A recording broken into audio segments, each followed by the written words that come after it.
Hello, everyone. Welcome to VCT Game Changers Asia Pacific Series. I'm Sleepy. I will be casting today's games alongside my new awesome friend Zayara. Hello. Hello to you, Sleepy. Is it really Hey. you, Sleepy, or you just want to call yourself like that, or is it Well, both? there's history to that where I was sleepy all the time. Someone called me sleepy, and hey, I like it. Just call me Mm. sleepy, and it's stuck with me ever since. So, hey, how are you doing, Ziara? I'm really excited for today. I don't know about you, but I can't wait to see finally after a few months of absence. We just haven't seen these ladies' teams play against each other so much, and I'm just excited. What can I Yeah, I say? mean, the feelings are mutual right there, Sleepy. I'm also excited for these ladies and, of course, the new shakeups that are going to happen for this year's Valorant Game Changers Asia Pacific Series, the FSL Open 1. So I'm pretty excited here because last year we've been dominated by the team called Alter Ego Celeste, actually dominating almost all of the Open, Yeah. including Elite and Evolve. So I'm really excited for that. But you know what? I think we will be checking out like the whole FSL circuit and what's it about in a bit. Okay. Yeah. I mean, you were right there, right? It was so dominant that it was kind of a little worrying that where are these other teams? Where's the challengers? And I Mm. guess that's gonna happen right here, right now, especially because we have a long way ahead of us. Look at that. We are gonna be starting, of course, with today's Open One. In the whole Open series, there's gonna be Open number 2, 3, and 4, all the way until May and June. And of course, Mm-hmm. after that, stage 2 will involve VCT Game Changers APAC Open Overtime. And by stage 3, we'll have the Game Changers APAC Last Chance. And finally, of course, Elite. Elite is where everything is going to be concluded. All the best teams will be there. And this is just the beginning of the journey.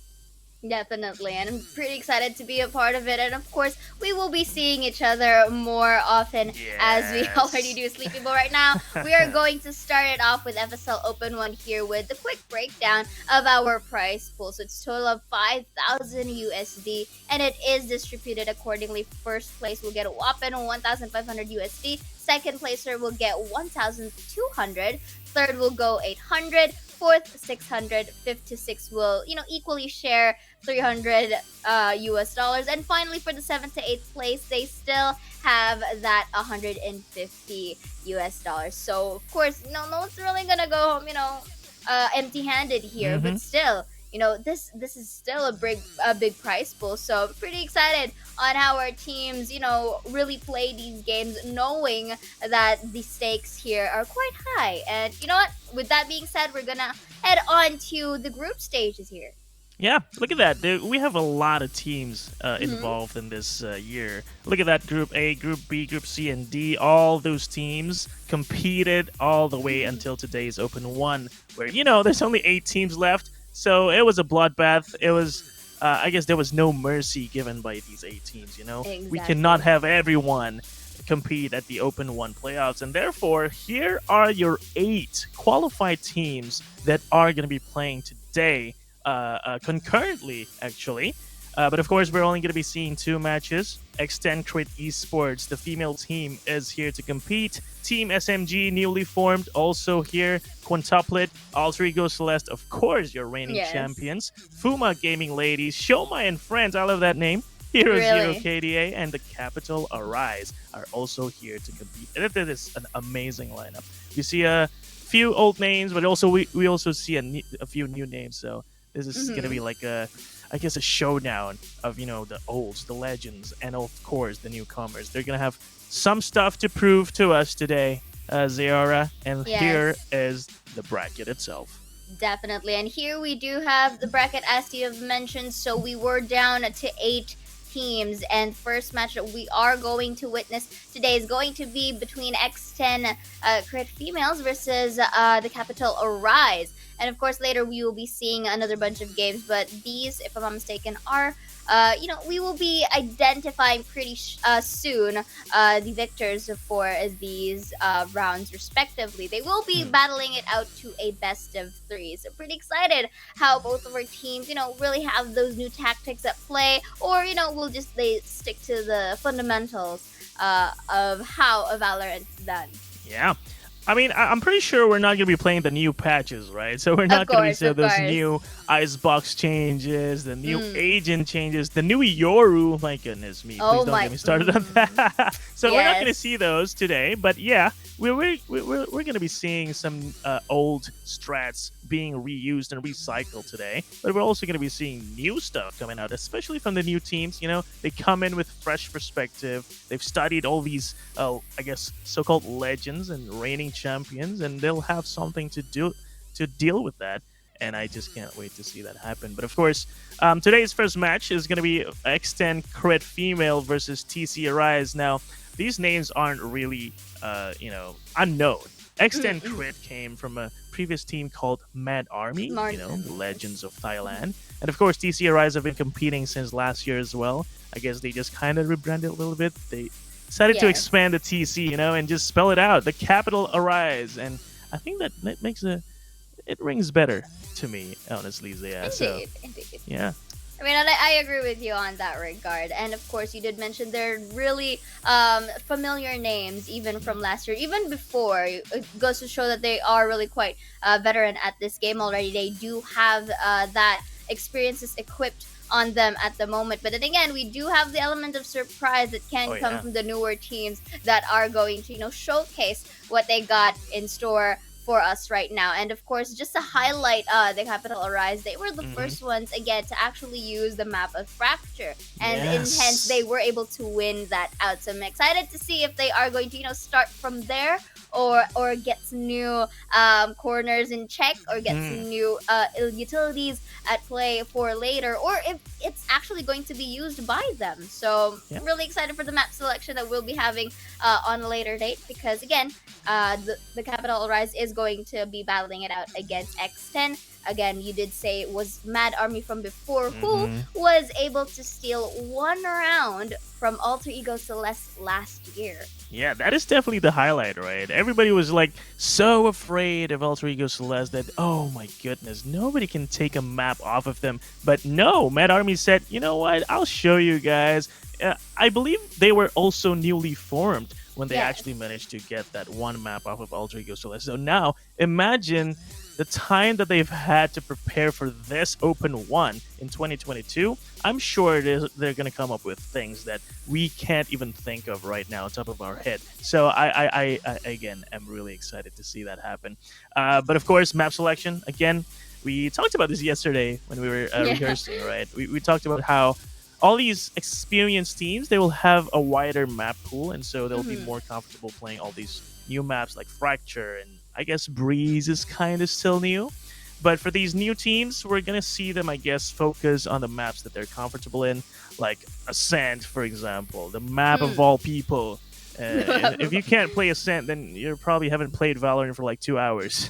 Because the tutorial itself is on the map Ascent, so you cannot tell me you cannot play Ascent. And these new teams will be focusing on those maps, and it's going to be interesting to say the least to see how these more experienced teams, I guess, bring new creative strats into these old maps, while these new teams, how do they adapt to these newer maps? That's the question. Mhm. And I'm sure they've got some stuff up their sleeves, and I guess we can go and check out the map selection right now. Zia, are you excited for this? I am. Yes, indeed, because the map selection will definitely depend on the performances as well of our respective teams. So there we have it. I do see bigger maps going to be selected here Yes. for our first match of the night. So this is quite exciting. We have a Haven that is selected by the Capital Arise. And of course, starting it off with the defense here is X10 Crit Female, followed by Breeze. It is another larger map, and as you say, also another fresh one. This was selected by X10 Crit this time around, Wow. and Defense will be starting it off with the Capital Rise. Finally, Fracture, one of the most highlighted maps that we have just mentioned earlier. And of course, this is new. Not a lot. I haven't really seen Fracture a lot into the previous No. tournaments that I have watched, so this is quite interesting. Fracture to be the deciding map, but the interesting part here, Sleepy, is that X10 Crit was the one who selected Yes. this. So That was the first thing I yeah. saw. Exactly. I expected that it would be the Capital Rise, but you know what? I Mm. think X10 Crit as you mentioned, they may have something up on their sleeves here, or they may have a counter against the Capital Arise, in which we will be witnessing just a bit here, Sleepy. Yeah, exactly right. They will have, I guess, some thought put into this selection. They wouldn't have picked Fracture if they don't know what they're going into, right? So that is exciting. I'm surprised we are not seeing Icebox, because again, Icebox have been a staple for the VCT Game Changer series since last year. And I guess these two teams are showing us that no, we're not just about Icebox. We can play Breeze, we can play Fracture, and that's really exciting. But I'm not feeling like we're gonna go to map 3 today. What do you think, Zaya? Do we get to see Fracture on the first ever series between X10Crit female and TC Arise? This is interesting because both of our teams do have that experiences at play.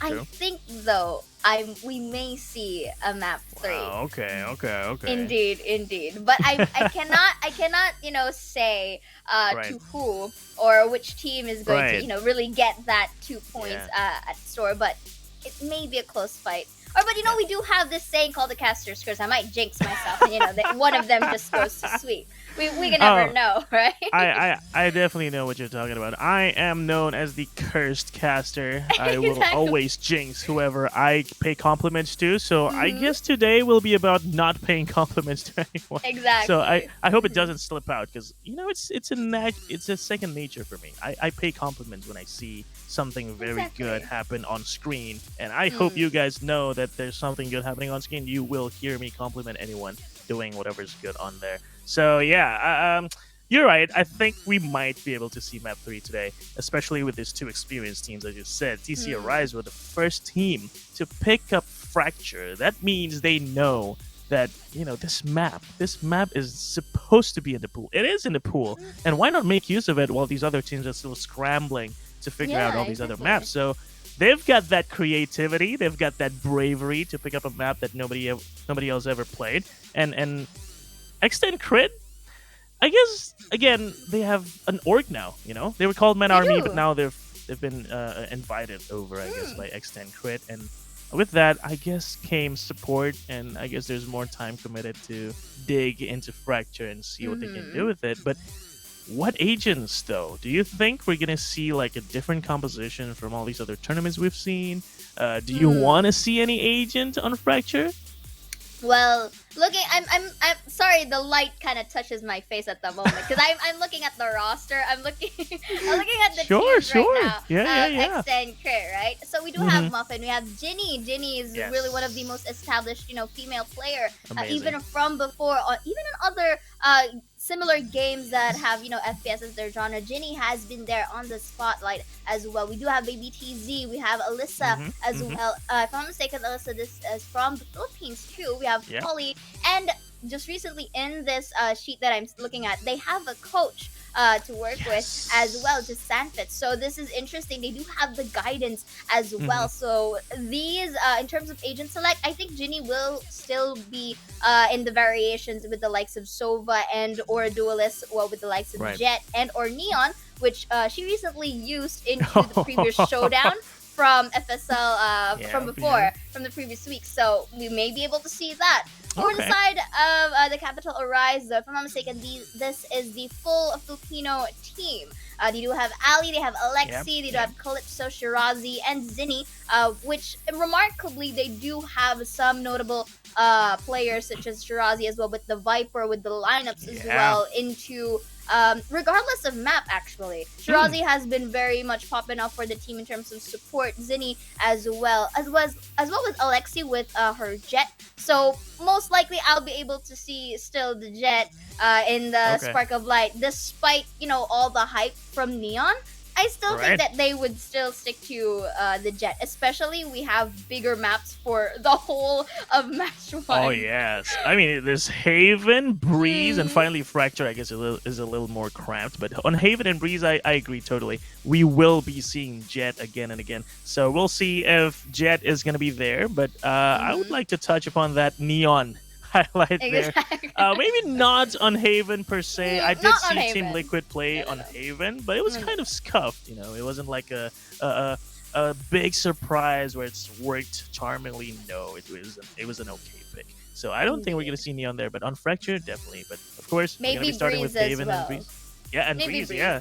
Maybe Breeze, because with that fast lane, you can always close off a very wide and long angle, and you can just cross with that. So it will be interesting to see Neon if she gets picked up. But Jet, definitely. Operator, Definitely. man. If you Of use the course. operator, then you will need Jet. Jet is Hmm. the agent. And I'm surprised Riot did all these changes with all these other agents, especially the controllers for the last patch. But Jet just doesn't seem to be focused on right now, and I would love to see Indeed. some changes there. But hey, Of course. that's for Riot. Today, we're just going to be focusing on the games, and we'll be getting into the agent selection in a few moments now. But of course, for now, I think we can discuss a little bit more about these teams. X10Crit experienced, DC Rise also experienced, and I guess Haven is the perfect map to duke it out when it comes to experience because it's such a big map. If you want to be playing well on Haven, you have to understand the map. You have to know how to control the map areas. And if you're not an experienced team, or if you haven't had practice, well, which X10Crit will have practice, especially with the coach you mentioned, they will know how to play this map well. So, but the interesting thing is, of course, it is picked by TC Rice, right? So even without a coach, or not that we know of, right? I guess TCRI still did some preparation going into this, and Haven should still be a very interesting map. One of my favorite maps, actually. Zaya. Actually. So I'm really I would excited. agree with you on that. Haven, surprisingly, is also one of the favorite maps, personally, in terms of choice, simply because you can Nice. really move around Yes. the map. Considering this is the only site with 3 sites, A, B's, and C's, you have a lot of rotation possibility or opportunities to do. And the fact that the Capital Arise was able to choose this, pretty sure it also has something to do with their going back to agent compositions. Right. Since this is a big map, you would really want to focus more on utilities or utility oriented type of composition. And I personally think, of course, we already have that Jet in play. Pretty sure either the likes of Alexi and or Ginny will be choosing that respectively for their teams. But in terms of utility, I am going to look forward on seeing potentially a Breach per se. Oh, yeah. And maybe Brim as their smoker. Oh. Somewhere in the likes of, let's say, they have the option of choosing the Sage and or Sky as their one of their sentinels, and the usual, the Sova. To me, I think Sova is one of the underrated, but at the same time the most used agents, simply because of the variety of intel that he gives, the shock dart, the potential post-plant threats. It's all there in the kits of Sova. So right now, it's all on paper. Sleepy, let's head on to the draft selection. Yes. Maybe we could see some shakeups. But look at this. Okay. They are, for the side of X10Crit, interestingly enough, they will be using the Astra Killjoy combo here. And I see the breach over. I'm happy. Yeah, I'd love to see that breach, but that's going to be an interesting pickup by the Capital Arise since they're not going to be running Sova. While, wait, sorry, I mixed it up. It's X10Crit that's not running Sova, while TC, the Capital Arise, is running Sova. But both teams do have the Astra Killjoy combo. And honestly, it is one of the most reliable combos pre-patch. Because, we're playing on the patch that's haven't nerfed the Astra yet, so she is still that overpowered, globally present agent that teams can work with. And so I agree with both teams' choices, which is to rely on Astra and Killjoy while also bringing creativity in terms of the initiator's choice. Breach and Sky on X10Crit, and Sova and Sky, if I'm not mistaken, on the Capital Arise, but Jets are there, so that's no surprise. Indeed. Really no surprise for the Jet at this point. The amount of mobility that a Jet can really go for, especially when trying to enter a site, is really much remarkable.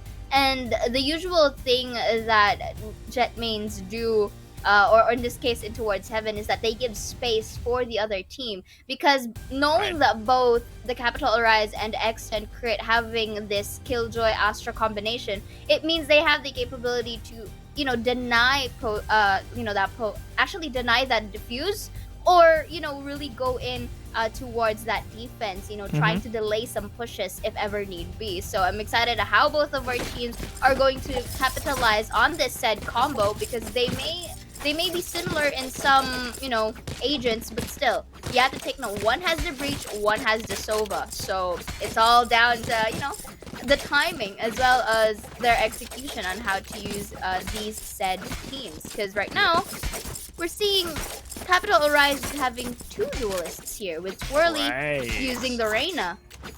Okay, never mind. I misremembered. I thought they had 2 initiators as well, but no, they chose 2 duelists, which honestly, it still works kind of on Haven, but you gotta play that aggressively. So with that said, 5 seconds into the round, the first ever round into the VCT Game Changers Asia Pacific Series Open number 1. Here we go, Zaya. Let's look at what they've got in store.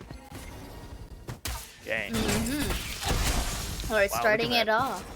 Yeah. Really crawling towards Garage here.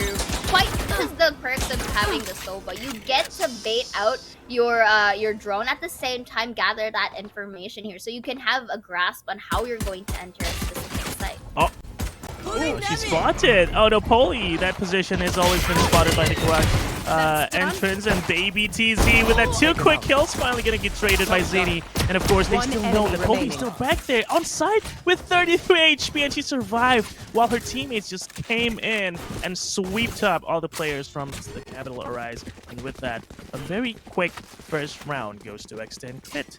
Wow. That was actually a good way to start that round here. They know their patience, they know the timing to when they're going to actually go for that peak, which is good because they, again, you mentioned it, they were able to capitalize on that advantage.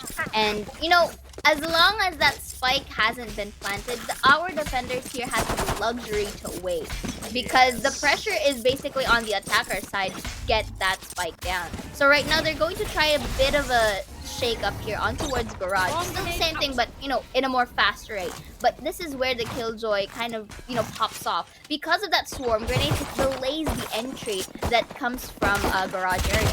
Yeah, so much, and Poli is finally gonna have some fun after just waiting back there on the platform. And now another quick round. I counted less than 10 seconds on that battle, and 2-0 is just so fast. And I guess this is pretty standard, right?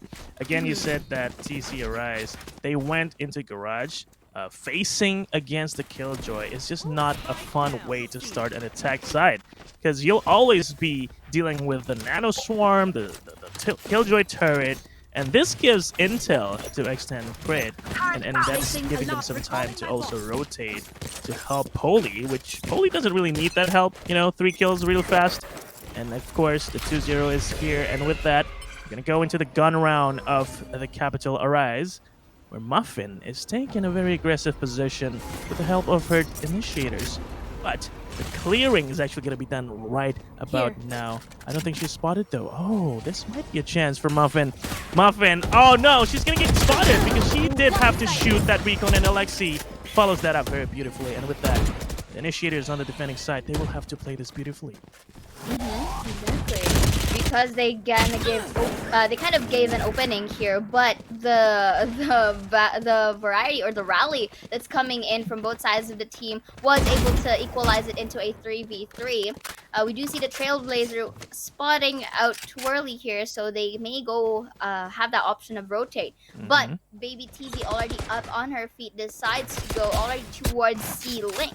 So this is interesting because it's already there. Spots out once. It could be a good spray transfer. No, actually, Twirly was able to shut down Baby TZ just in time, and now they do have the opportunity to plant. Again, equalizing our board. This is post-plant situation now, but the flank that's coming in from Melissa, this could be vital. This could be crucial. That's gonna be concussed, but no one's going to be.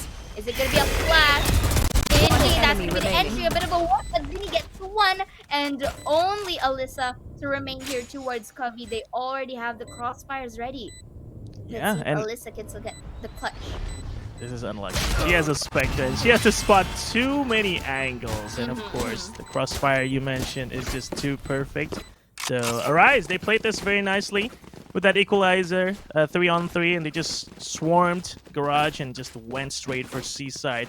And the plant was good, And of course, the crossfire on the post plant was even better, and therefore Arise managed to snatch that round from X10.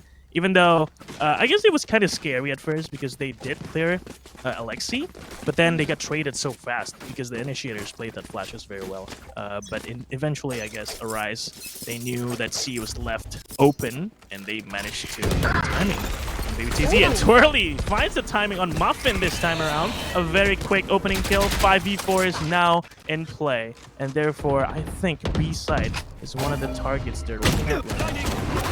Indeed, look at that pull here, denying the entry, but still they managed to go capitalize B-side. A bit of a win there, but Lexi still gets one, make it a double two.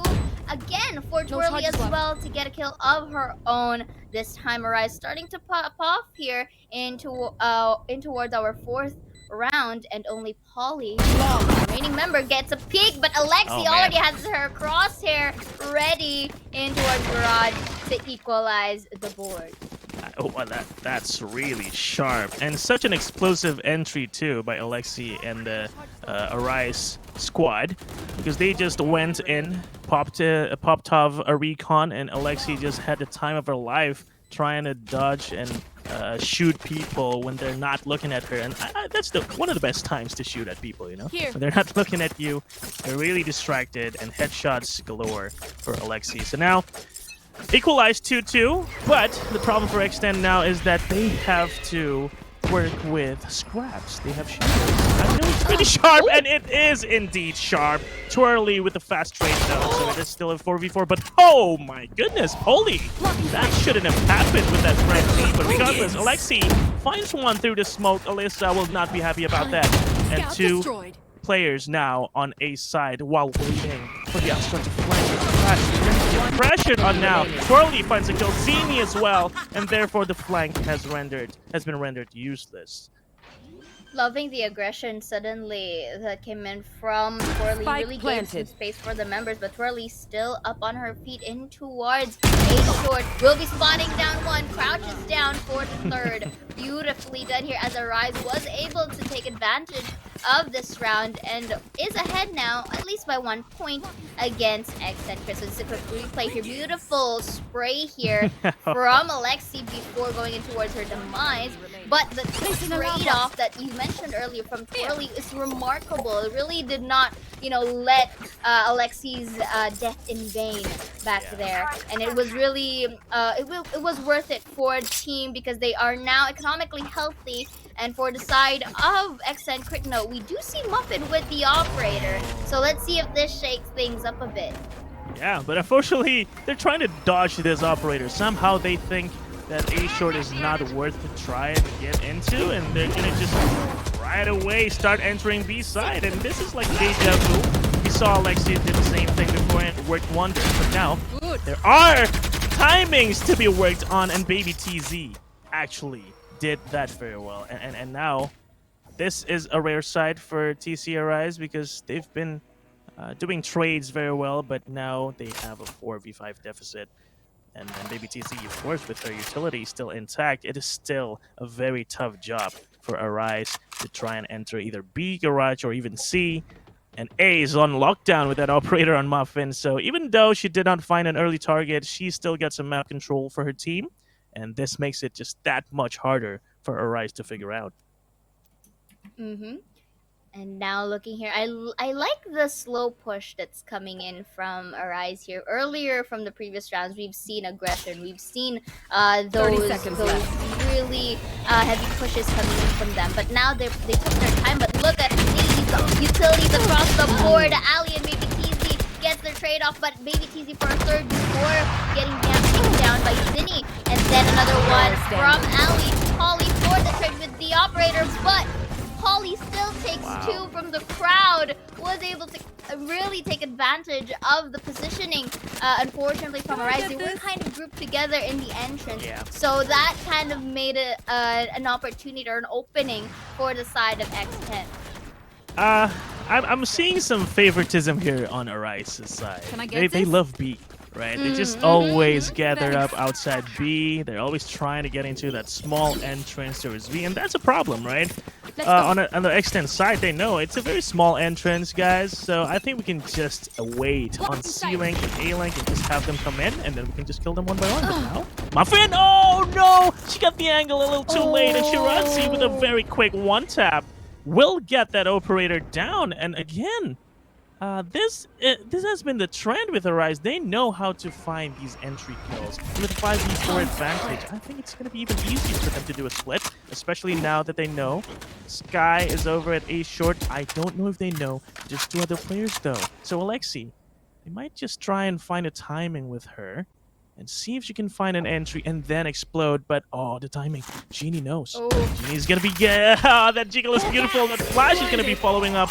But I don't think there's a good... Oh, that's unfortunate. She flashed her teammate, but Alyssa will take down Alexi. A trade again happens on the side of Arise. And with that, another beautiful entry onto A side. Baby TZ's not done though. 2v4, 1v4 became a 1v2, and now it's a clutch situation all over again. Indeed, not one enemy by the lockdown. Was able to spot out Ginny, and that's going to be the lockdown as well. Waiting for the right time, but Shirazi is in a good position for the post plant, as you can see. So any tap from the DP, she can go out, but she knows that the fake is there. That's gonna be the pull here. Uses the turret. She knows that Shirazi is low on HP, and I love the buying of time here coming in from Shirazi. Still takes the shot. Beautifully done for the end of the round. Yeah, the composure on Shirazi too. She was not sold on that fake tap by Baby TZ, but I just want to mention something, Zaya. Baby TZ popped off that lockdown 2 rounds ago, and she did it again this round. I just want to say, I love Killjoys having the time of their life, just pulling out lockdowns every 2 rounds. So that was an amazing round. Yeah, and again, very beautifully played by the side of Shirazi. The composure was there, the utility usage was there, and now mid is going to be the point of interest. Very aggressive fault line there deployed by the side of X10Crit, and look at Muffin lurking. But all this awareness by Arise though. Look at the drone. The drone knows that there's something up towards middle and Haystack, and they cleared it. But little do they know, Muffin is now tucked in into a little corner. So it's mid window, but the alarm bot will spot her anyway, so she's gonna have to retreat. Indeed. Try to reposition as much as she can. Though she does spot out the turret, so she does have the option to take it down. At the same time, though, we are seeing, again, another slow push from Arise. I think they're just trying to really take control of the map first. That's going to be a flash. Not going to go into cubby there, but then another flash coming in from Ginny. Ginny has been really doing so well in terms of these utility usages, but ooh, that was close for Alyssa to peek from Garage. But right now they're rotating slowly towards A, thinking that, you know, with these slow pushes, it's too quiet. But look at this, Alyssa was able to look, but the gun was there as Ali takes her down. That's gonna be updraft in towards above the boxes, but Muffin still takes one, plays around the map, maybe TC4 one as well. Look at all of these straights from our teams. All the way escalated quickly to a 1 versus 2 uses the straight and exposure value, but Polly was able to secure this round and a thrifty one to boot. Yeah, oh my goodness, the trades, look at this. Muffin just entering the side without a care, and although she did get taken down by Twirly, but the trades, man, the trades are so amazing by the side of X10Crit. And finally, it was a 2v1. It was kind of awkward for Ginny to be using her Trailblazer in the open like that, but a trade is a trade, and Polly won that round beautifully for X10, and look at that, the score is 4-4, it's all even. So yeah, there's no clear indication which of these 2 teams are going to out on this series, but Muffin knows how to start that first skill, and almost a second with that jiggle jump. Almost a risky one, I would say, but I guess it's fine at this point because, again, they are on eco, so they don't have that much to lose. But of course, if they can find a head while trying to, I guess, salvage guns on the way, maybe that can be a potential to turn around the round. Ooh, liking this discipline from Muffin here. Not really pushing too much, but this is a battle of jets at the moment. One with the op and one with the sheriff. I mean, we don't really have much of a choice, at least for the side of Arise. They have to save so that they can get better weaponry on the next one.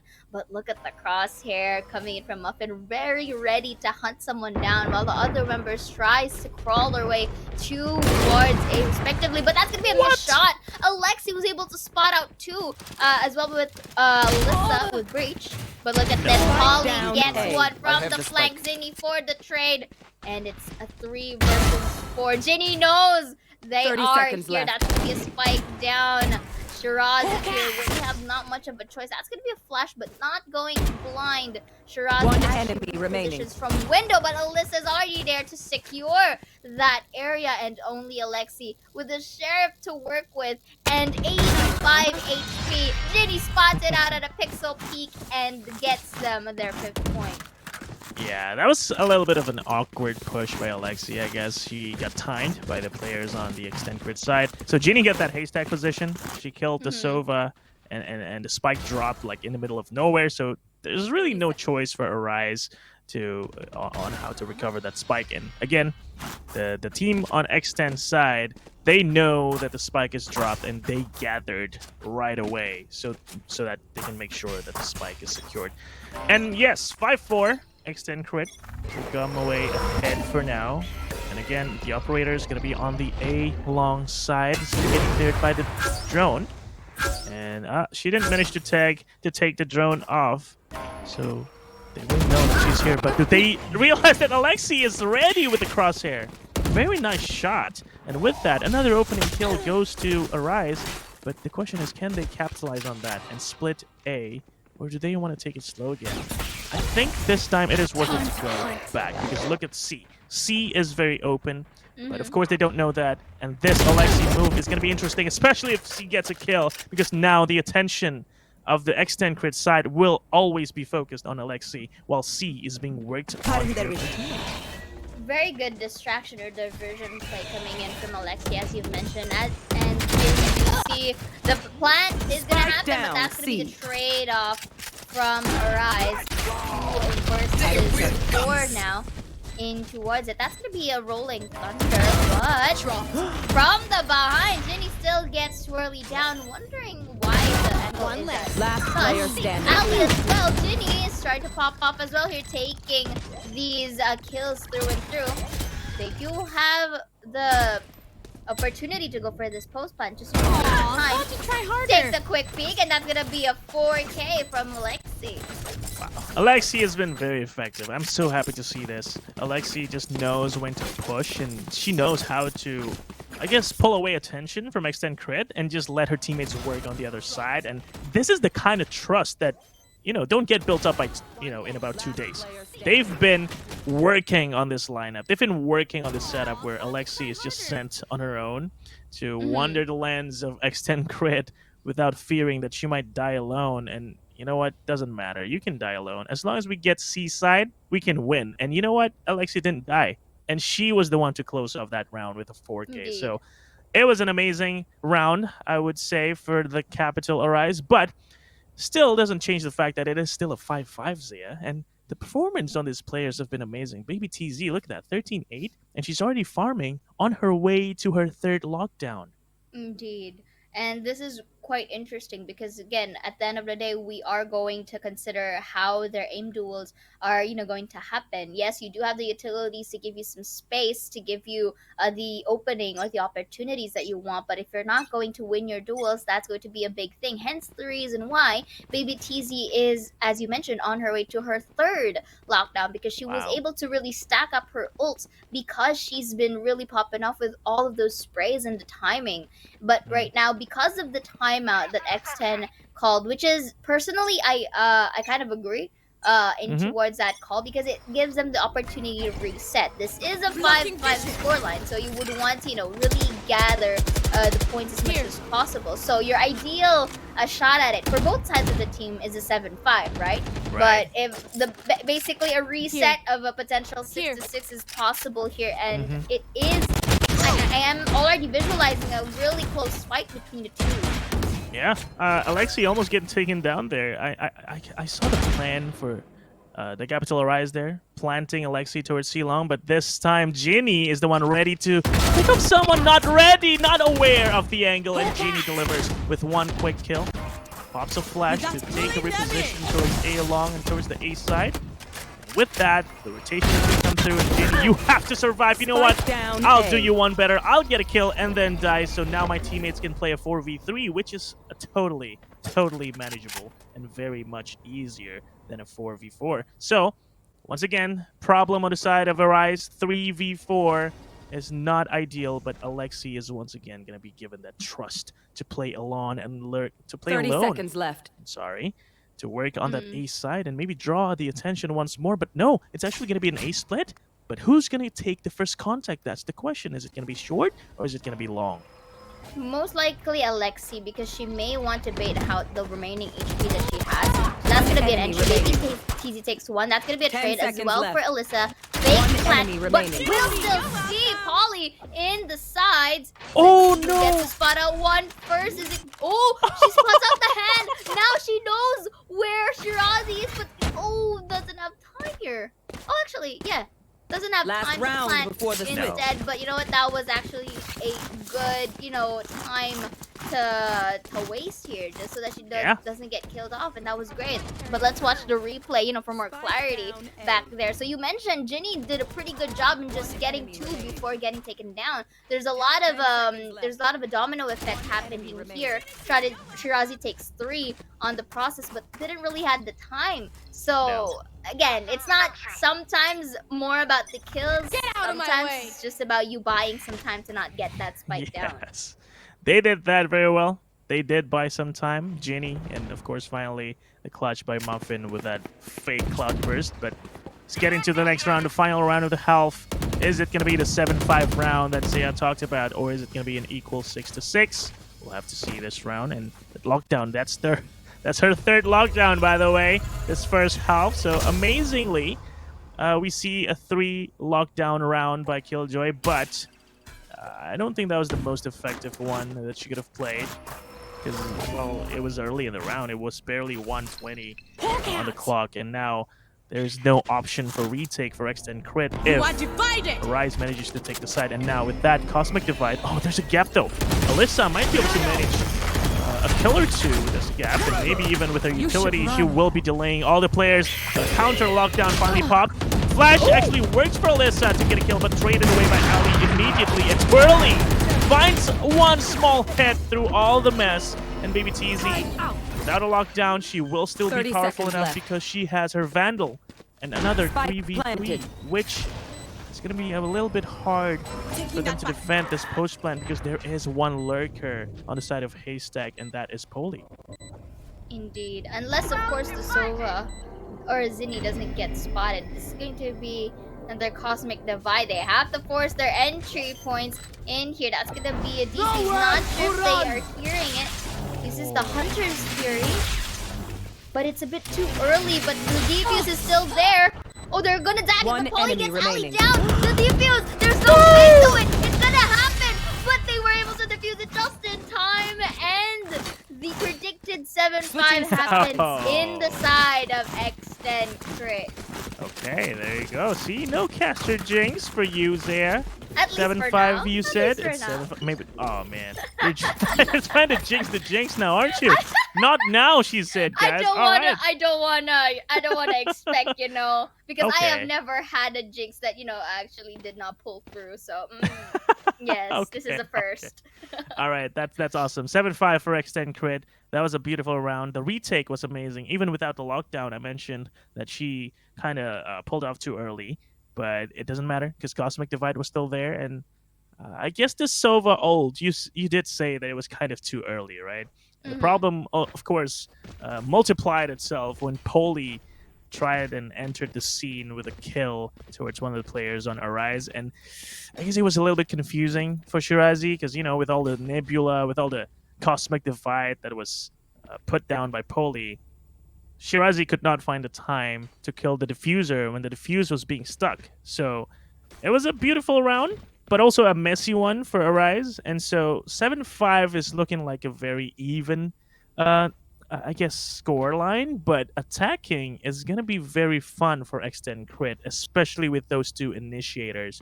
They're gonna have all these explosive entries with Muffin dashing in and out with the supportive flashes, and I don't know how Arise is gonna be defending that with Arena. You know, Arena doesn't have anything except for her guns, and if she doesn't kill anyone, then she's pretty much useless. So that's going to be the challenge that Arise will be facing on this second half defending side. And at the same time, though, anything can still happen in towards the second half because there are tendencies wherein okay, you may be good at your attacker side, but your defense is quite not on par with your performance Mm. into the first half. So maybe Arise can still take advantage of this, or maybe their defender side can a bit more let's say a bit more on time or a bit more organized in terms of how they execute the utilities at play that can turn the tides in towards their favor, potentially getting that tie once again in towards the scores. But looking at how X10 Crit performed, Mm. especially earlier they were at defender side, they were able to control the site, they were able to deny the entry away. That's why I kind of forced Alexi to do the diversion play that you mentioned earlier. So now, with that in mind, they can do the same thing. Only there are a lot of possibilities since, again, this is a three-sided map. They can do the diversion plays, what, in the likes of A site, B, or C. So also considering here at this point the mind games that they can do. Oh yeah. And now, as you mentioned, it's up to Arise to really counter that off or to really rise to the occasion. Oh, I love Hey, that. wink, Some wink. pun games today. Oh, I see. I see. I see you. I see your games. But I agree. It's gonna be up to Arise right now. Twirly especially because the Reina, she can be a very tricky agent. Playing her on Mm-hmm. defense, it's very hard to determine when you're effective or not because it's really those kills, it's really those off angles that you play for you to take pickoffs and get the advantage for your team early in the round. But if you can't get an opening, if you can't get kills, then it's a really, like, what else are you gonna do, right? You Mm, throw Leers, it's gonna get destroyed in like less than a second, and that's not a very effective way to delay entries as a defender. yeah. So it will be up to her teammates as well. How do they set up this Reyna for kills on the side? Maybe they can play all these crossfires and let the Reyna just take a baiting position. Just tuck her in somewhere and let the other players just take first contact, and then she swings and cleans up. And I guess that's one way to approach that, but I don't know if they have that in store, and I guess we'll find out very soon because technical pause is finally over. 10 seconds remaining in the buy phase, and we see a heavy B defense by that Killjoy on Ellie's side. So we'll see if X10Crit is privy to this, and will they be Mm-hmm. able to break that? This is interesting because look at their buys respectively. Three Hmm. ghosts for X10 and two classics. Meanwhile, for Arise, they have two ghosts, one sheriff, two classics. So this is interesting as well because these amount of weaponry can change a lot, especially Yeah. on the next round comes. So liking the slow push as well from X10. They are eyeing on for B side. Was able to take a big beautiful entry from Muffin. Ginny as well with the kill of her own, making a double for Muffin on both C links and A links. So take a quick peek from planted. Zinni here from the backside, not entering just yet. They are down to 2. 2v5 clutch is possible if they are able to play their cards right. Revealing area. Uses the recon bolt here for information. I'm pretty sure we'll be spotting Last out player one. standing. And the shock dart is going to injure her out, but maybe TZ spots out Alexi and a flawless kill from Ginny to start it off with their first round in the second half, getting the 8 points. Wow. Again, that was the explosiveness we were talking about, right? Flash, dash in, and just pew pew, 2 kills, and B side is open for business. And the discipline, though, on X10 Crit's there. side, once they have that 5v2 advantage, nobody overfeed. They were just waiting for Arise to come into the warm embrace of X10 Crit and their crossfires, and it worked wonders. So now, we'll see them very aggressively pushing mid, and I don't know if TC Arise is aware of the flashes and stuns that X10 Crit will have in store, but unfortunately for them, it's going to be a very slow approach for X10 Crit, so nobody's Whoa. going to push them, and look at this push. They will be spotted by the turret, but X10Crit, they will know that there's someone outside. They are starting to clear A long and A short. And uh-oh, the timing is bad on Shirazi. Poli will get a kill. But does she know that there's two other players? Oh, too early. You have to find the timing on this. Yes, she does. And with that, it is an equal 3v3 now with only Chariots and Frenzies. And Ginny, you have to check your corners. Please check your corners. This is my debut cast. Please, thank you. I've been jinxing people a lot by not checking corners. And with this check, that is a beautiful entry towards A. They get sprayed down by Alyssa and only one player remaining. Zinni, what can you do with this Arcane Sheriff on hand? It is a 1v3, a very tough one, and I don't think she's going to get anything out of this. Indeed. It's as if... right here. I kind of think of Arise's take on that defensive side as like a approach, you know, like trying to group themselves together and try to take them by surprise and manpower. But unfortunately, the moment they scattered in a tiny bit, take note of the advantage of weaponry as well. You gotta take note that even if they do that tactic, they can easily be sprayed down, in which was demonstrated by X10Crit. And at this point, to say the least, I at least considering the first half of the fight, X10Crit's strategies are as if they are orchestrated into this specific types of sites. Just earlier in their first round, right? In their B take, it was a slow push, but at the same time, I also just realized that Muffin, after that kill on C-Link, quick 45-degree peek at A site, it really knows that the map awareness or the game sense is really literally tingling from X10, you know? That alone is interesting. And liking this timeout right now coming in from Arise, because they don't really want to have this gap any further. So they have to think of a way to strategize on how to literally defend. Because look at what they're planning to buy. At least they can, or they do have the opportunity to buy rifles, but it's not complete because some of the members will be, you know, gathering a half armor like this, such as this Zinni and Alexa of Alexi.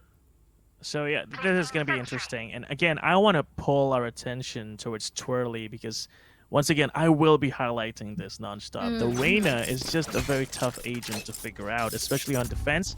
And it is really up to her to find an opening. But now, this is a very quick push. But do they know that Alexi is there, open to hug them very warmly with a Vandal shot through the head?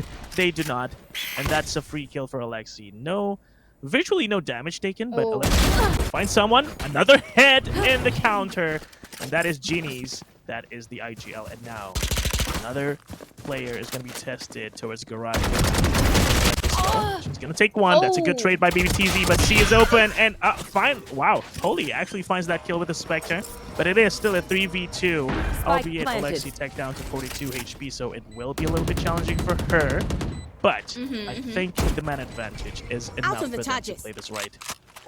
Unless, of course, they get outplayed in terms of timing as well. Alexi only has a slimmer of health to work with here. Tap in the head could be her demise, but the timing worked well for Arise, and they were able to get their 6th point here. Liking the timing, though, of Arise here. They did... Unfortunately, they were able to lose Shirazi and Ali, but at the same time, they kind of, you know, took the man advantage in towards that time in basically just taking them off guard. You know the timing, the position to where who approached outside, Polly and Baby TZ being remaining in towards C site. They were able to catch them off guard because of the crossfire as well. So that alone is really commendable for Arise to bounce back. But is it enough though? Is that timeout suffice to really get their momentum going? Because they need more rounds if they want to equalize our board. They do, and I guess that round was a win. A win is a win, but it was a bit of a bonus for X10Crit, and this is the real test, right? Do they have the capabilities to defend this? And I guess the rotation is looking good.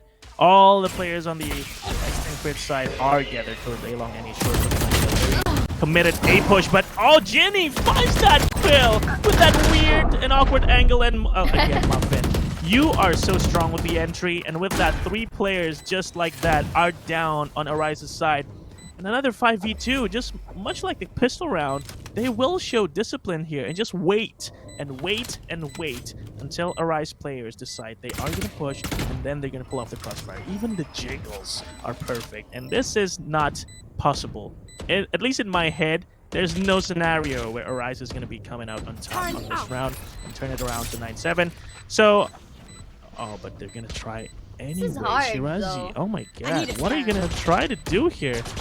There's just way too many angles there. Exactly. As you mentioned it, there are a lot of angles to consider. Take note, most of the crossfires and the corners that they could have used to enter is heavily guarded by X10Crit. So that, as you mentioned, they don't really have that opportunity to get the 7th point. In the other side of the table, we do have X10Crit literally getting their 10th point. Wink, wink. And they only need 3 more rounds to get game 1. Zaya, I'm loving this, Zaya. You and your pun games, keep it up, please. I'm sorry. I love it. I'm sorry. It comes naturally. But, Good. but Good. in all seriousness though, Sleepy, you in your own perspective, of course you did mention that you were coaching as well.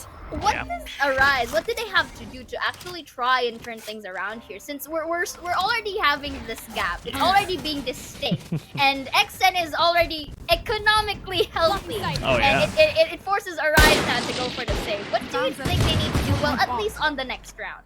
Yeah, I mean, this round is kind of tough because they don't have the weaponry, but I do like what they're doing towards A right now, where they're pushing and giving presence, making it hard for X10Crit to just go around. And look at that, even an entry kill is acquired by Alexi, and this is what we need to see from Arise in the next few rounds if they want to survive this first map. But this specific round is not over yet, and we see there's a bit of a scattered formation on the Arise side, while X10 all together towards B, and Muffin even getting an extra kill along the way, even though she was tagged by the drone. So this Muffin person is very fearless, and I'm liking that. We'll find... Oh no, actually Ali will find some kill, and somehow there's no communication, and Holy is not aware that there's a player behind her, but that doesn't matter because Muffin is just on point. Look at that, dashing in and out with 180-degree turns and also finding headshots. Yeah, I'm glad they signed this person. It's never late for Christmas, dashing through B site here for Muffin. But that's gonna be a quick replay. As you mentioned here, Ali was able to take 2 from the backlines, but unfortunately, again, we just still go back to game sense. On Muffin specifically, was able to get 1 from A-Link and just quickly dashed in to turn around to get Ali down from that final point. And that was all in all really amazing from Muffin. The fact that she knows already, or with the help of the teammates as well, in terms of information, she already knows what to do. Like, she knows how to position herself in a safe haven. And speaking of that, Alexi, however, shuts her down here when she uses her ult. Yeah, that was unfortunate. Blade Storm will be rendered. Holy will find a very quick opening towards C, and just like that, C is open.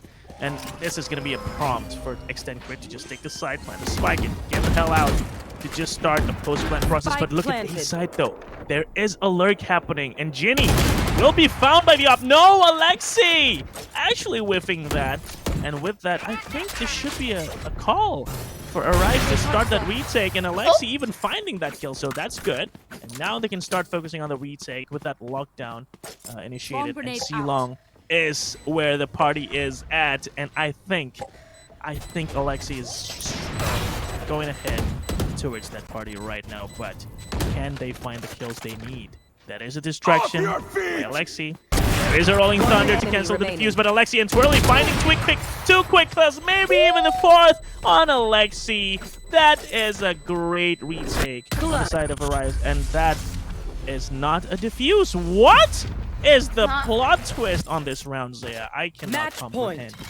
At this point, again, X10Crit did it again. They were able to buy some time. They did this on their first half, and they've done it again on the second. So, as much as close as it is, it was, I guess, a 2nd and 32. So we do see here Alexi doing a great job in, getting these flanks, getting these kills with these quick ops, or actually no scopes at times even. But unfortunately, their retakes are a second slow. So I guess they have to take note as well that in terms of going for retakes and rotates, they have to move fast. Trailblazers not going to concuss Alexi, but Alexi places herself in a spot.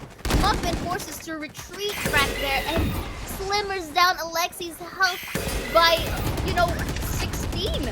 And Polly here takes Shirazi down. No more smokes for Rise. And now they are going to use the lockdown here, but Ellie gets that reply. Muffin for the trade. They still manage to plant down the spike, dribbling everything to a 4 versus 1. And this is match point, unfortunately. This is the only time for Twirly to really make these of good usage. But now they know that Twirly's at City. I guess this could be game 1 from X10. Yeah, I mean, there's no really any other option and no other scenarios on this side. Unless that flash works on the side of Twirly, but no. It's just, there's too many angles for Twirly to take control of. And with that, 13-6 is the final score. X10Crit gets that game in the bag. And that was the thing that we mentioned in the early game, right? We want to see Twirly on the arena try something and be of use to Arise's side, but I guess she just can't find all these kills. And she was even left alone in a 1v4, and sure, I guess that's her chance to shine, but it's a 1v4, Zaya. It was just way too hard. It was way too much to ask. And in the end, she did not deliver. And X10Crit showing how well coordinated their attacking side is. They know how to play the map control, they know how to play the diversions, they know how to execute, and they just played as a unit and always finding the trades. I think that's one of the main points that delivered this win towards X10Crit's lap. Exactly, I agree with you on that. And the Capital Rise has this tendency of actually playing double duelists here, and understanding the logic behind why they choose Reina as well is because they were starting as attackers first. But then you did mention there's a bit of a setback here coming in from defenders. She doesn't really have much to do if she doesn't get these kills. And unfortunately, there are times where Twirly goes for the highlights, but it doesn't really go in a good timing, or if it is in the time, it kind of is not enough for that set defuse. So not really is able to perform at least for this match quite what they wanted or intended to be. But let's look at the scoreboard real quick just to get these numbers up and coming. So right now it is a 6-13 here. Alexi getting that beautiful ACS of 313 because you saw it. You saw how Alexi performs. You even commended her for this, giving space for the team. But Baby TZ as well, being quiet of a member as she is from X10, was able to get the MVP line. Yeah, look at, 3 lockdowns in one half. That shows that she just finds all the kills, right? And of course, unfortunately for Arise, the explosiveness, the power that Alexi was showing us was not enough to bring them a victory. Not even enough to bring them close to the 13-6 scoreline. And Muffin, even though we didn't see that many flashy plays, except for those 180 turns and headshots, I guess those are great. But again, the impact on the side of X10Crit came from mostly their supports. And this is showing us that X10Crit is just more established as a team, while on the side of Arise, once Twirly is not performing, it is kind of tough for them to catch up. And look at this score, 13k versus 11k damage. That's totally understandable since X10 just finds all the kills and trades with a very massive headshot percentage, 29.6%. With a domination of the frag wins and objective wins. Wow, they can shoot and they can win. X10Crit. Indeed. That's so good on the side of X10. And the good thing is, for both of their halves, they were able to deny the defuse and deny the plant as well for them, because they didn't have time, or the clutch rather. They didn't have time, which is really amazing here. For a second, I thought it was at least 2 points on the side of Arise, but unfortunately X10Crit, not sure if it's calculated or the sheer luck, but hey, if it works, why not, right? It works. So with that being said, X10Crit is going to be our victors, at least for game number 1. There is still game number 2, but before anything else, let's check out the highlights in a bit on, let's see how X10Crit just dominated as well in towards the second half, because the first half it was quite close. for both sides of the team. But come the second half, it was pretty much dominated by X10Crit. Yeah, and that was the thing that we were talking about. X10Crit knew what they were getting themselves into with that 2 initiators lineup. They were prepared for this side switch when this attacking side started for X10. They knew how to utilize their flashes. They knew how to just go in explosively. And it was an amazing run by them to just secure all these rounds with the supports. And with Muffin, of course, just flying towards the enemy's heads and just, I guess, putting metal through their heads and skulls. And it was a great entry. Look at this Muffin just swiping her mouse. I guess that mousepad is kind of hot right now, getting swiped so much like that. So, again, you said it. If it works, it works. So just keep going, Muffin. We love to see all these 180 turns and headshots, but there was a bit of a gap here on this round specifically. You saw how, I guess, communication broke down a little bit for X10 because Ali actually managed to get 2 kills, but they recovered that very quickly, and in the end it didn't even matter because the win was still for X10. So yeah, that was a great first map for X10Crit.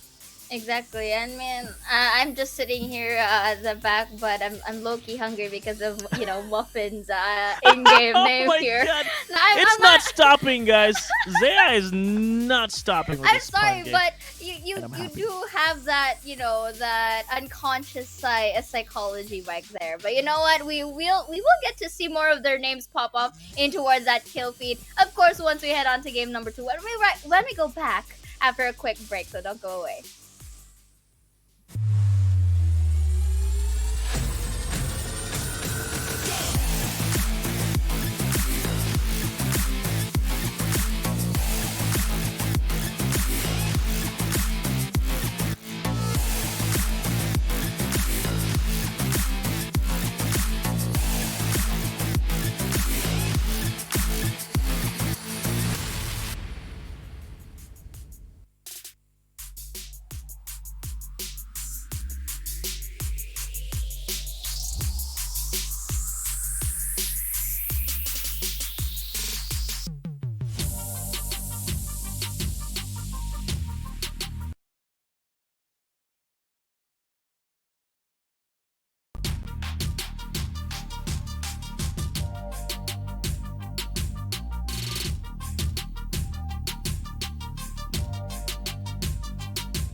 X10Crit starts it off really dominantly in the first match of our game right here at the Valorant Game Changers APAC Series FSL Open 1. Of course, we will be our casters for this evening, my Sarah, and with me is Sleepy, who's always sleepy, like me. Yeah, And that's actually true.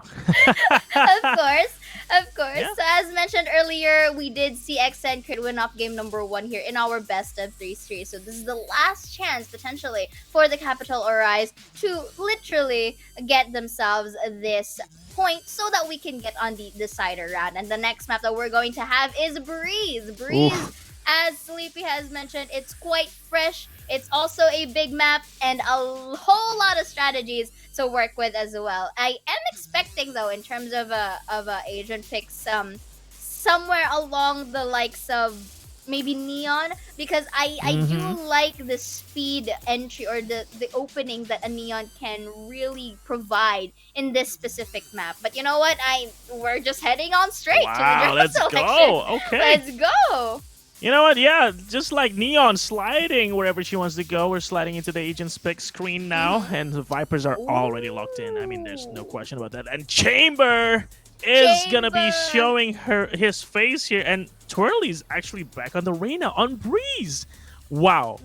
On the one hand, I love this creativity on the Capital Arise side, but Reyna on Breeze, though, again, we didn't see like that much of an impact on Reyna, that previous map, and that was an okay map for Reyna. You know, Haven Reyna is, it's a pretty good pick, but Breeze and Reyna is even more worrying for me, especially if she has to face against Ops on Muffin's hands, and so Twirly will have a bit of a challenging game here.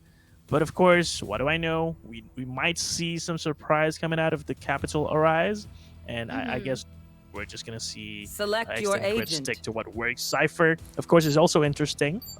We usually see Cypher swapped out for Chamber nowadays, but I guess Cypher still works with the trips and stuff. And of course, the camera, the infamous camera on Cypher, on Breeze. Please do not have another bug happen on this game. But yeah, with that, the agent selection was kind of okay, except for that, I guess, Reyna pick, which caught me a little bit off guard. But of course, they will still be able to make it work, I think. Especially with her flashes. You know, it's a wide open space everywhere on A side, B side. Just throw her Leer on top somewhere, and people will have to move their crosshair to destroy it. So, yeah, maybe we can see some things work with that Reyna. I agree. But both of our teams have their own pros and cons in towards their team selection. At this point, this Reyna pick, I think it's just more of a comfort for the side of Twirly here, and they don't. At the same time, they don't really want to risk a different kind of agent simply because it may not be utilized to its fullest extent, or just because they're not comfortable enough playing it. I do like the wee croissant moment here, as they do have the chamber.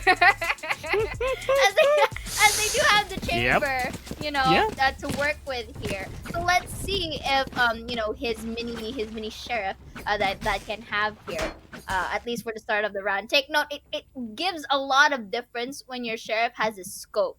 So to me, at least it's my own opinion. So this can be maybe a bit of a secret weapon that Arise can capitalize on, but at the same time, you don't really want to neglect the capabilities of X10. Notice on the attacker side from the previous map, X10Crit was basically, just snowballing it and really didn't give time for Arise to react or to give them a breather. And they can utilize the momentum that they had, so they have to really watch out for that. Trailblazer will be spotting out Zinni as well. So both of our teams does have some similarity.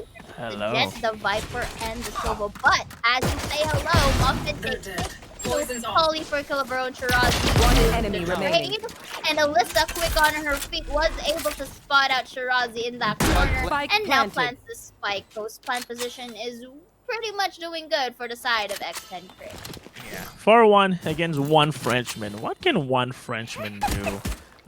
Sure, he can tap away with his goes, but I don't think he's gonna expect this Ginny's position. Ginny will be able to get a free kill. Oh, he actually expects it! But no, of course, the crossfire, again, you mentioned, it was so good. And so, an easy 1-0 for X10, entering the A side with such power, with such explosiveness. And this is where I'm starting to double down on my questioning on Twirly's pick on the arena, but you know what? It's just pistol round. It's okay. We're going to be having more fun later on round number 3. Since there's no force buy in sight for Arise. And so I think this round is just going to go smoothly for X10Crit, you know? No surprises. Just fill in the spots, fill in the gaps, and just make sure that nobody goes through when it comes to the post-plant. And for now, of course, a slow tempo, still with the discipline. They don't want to risk playing against shorties and getting killed off with a right-click classic. But Alexi will peek this with 3 people in sight. There's no way she can get a kill there.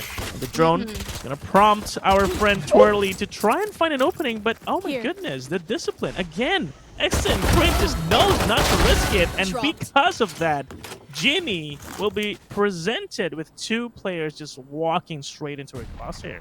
That was already a questionable thing from Arise. Of course, you don't have the better weaponry. The best case scenario that you can do is to double peek it, which led me to a question: why do you have to march in 1 by 1, knowing that Alexi took a lot of shots in the process? So right now, Polly was able to capitalize on having the better weapon. Ginny for a third, loving this flank that came from Metal. Just goes to show that Arise, unfortunately, was not able to guard that side of the map. A little bit of a whiff from Zinni, but still was able to get the job done with the classic, but left her to half health as we do see the response from Muffin. But Alyssa is the one who's going to end, Zinni to hard demise. And just like that, X10Crit was able to get their second point. This could be, a bonus round from them. And this an opportunity for Arise to get their first point, if ever. Yeah, if ever, you say. Oh because technically, there are times wherein I'm kind of seeing a bit of a huge gap or some areas that are left unguarded. So they may have to try and take note of that, or else it's going to be a similar thing from round 2. Yeah. And the thing is, this is X10Crit's map pick, right? So they will know more about what to do on this map. And PC Rise will be on the back foot trying to figure out, what are they doing, And having to adapt mid-game. That's the challenge right here. And I guess adaptation is pretty good right now. Just look at that aggressive push towards elbow. The map control on the side of Arise is very adept, I would say. Because now they're focusing their energy towards A, but oh no, they let go of the map control, and with that, X10Crit is moving back towards B, and this might spell disaster for them because Alexi peeking at the right moment, getting a quick headshot towards BBTZ. So I guess all is still very well. Especially with that push towards mid, there is more map control to be had for Arise, and this is what they can do to come back into the series. I understand the aggression that happened from Arise from the previous round, simply because they don't have a better weapon, so they just again went on the rush 30 seconds push, left. even if they're defender side. But right now, look at this. Ginny still quick on her feet, was able to shut down Ali from mid. Alexi for the trade, however, taking Muffin down. Polly spots out Alexi towards Lighthouse here and leaves an opening for the spike to plant. Uses the toxin to delay any push, to diminish some amount of the health. Twirly, however, is going to spot out Polly from that corner, and now it leaves up to Twirly, but Jenny spots her out quickly. Player standing. Not spotting us One above. enemy remaining. Not another Jenny shuts down Jenny from the back line, but Rossi was able to secure it on time, not letting Jenny get a chance to hide, and just like that, they were able to get their first point here. There you go. I'm loving that. I mean, it was kind of a rough start to the round, getting players killed because they were pushing a little bit over eager, I would say. But the recovery was great. Almost again clutched by Ginny with that Seeker popped. But I guess she peaked a little too early with her Seekers. And when Shirazi was trying to spam that Seekers, she was right in line with that. So it was just a bit of a unlucky move, I would say, for Ginny. And another technical pause. You know, we have to face this, guys. It is an invisible enemy. We don't know what's going on over there, so let's just live with it and enjoy the game. And I am enjoying this because look at this. Arise is sort of like trying to rebut me straight away, saying that, hey, this is X10Crit's map. No. Let us show you what we can do. And obviously, they know what they're doing. So 1 point is a great start. But of course, economy is not going to be too kind to them. Look at that, a Guardian and half armor on Zini. I mean, we know what a Guardian can do, Zia. One taps, but obviously we'll have to see that in play. And Twirly is contemplating a Guardian as well. And this rough buy will have to translate into something. Otherwise, it's going to be a very fun ride for X10Crit. And Arise, not so much fun. As I contemplate in this technical pause, you know, a force to be reckoned with, you know, I am finding it a bit risky for Arise to buy for this round. Yeah. I personally think that they can just half buy or just have at least some from the likes of SMGs to work with or Spectres to work with at least, because it's quite risky. They haven't found a concrete or a more cleaner solution on how they can defend the sites. So at least on my take, if it were me, I would try to at least lay down or take a bit of a tone down for this specific round, just so that you can have that insurance policy on the next round that you can get rifles and you know, to get your fights going in here, because right now at least X10Crit is able to really get their stuff going. The amount of patience, especially for Ginny. Take note that Ginny is supposed to be a support whenever the team is entering, but she apparently is sometimes flanking for the team. So you gotta take note of that as well. The amount of shakeups that X10Crit has to offer in towards this map, and the way that they position themselves is quite remarkable for them. It just goes to show that they really do have been practicing at Breeze. Yeah, I mean, it might be the coach effect, you know? The coach can help them think a lot. Like, hey, you can try this, you can try that, Ginny. I know you're a support player, I know you're an initiator, but you know what? You can flank sometimes if you want. And she took that advice, and she did some flanks, and it did work. So 2-1.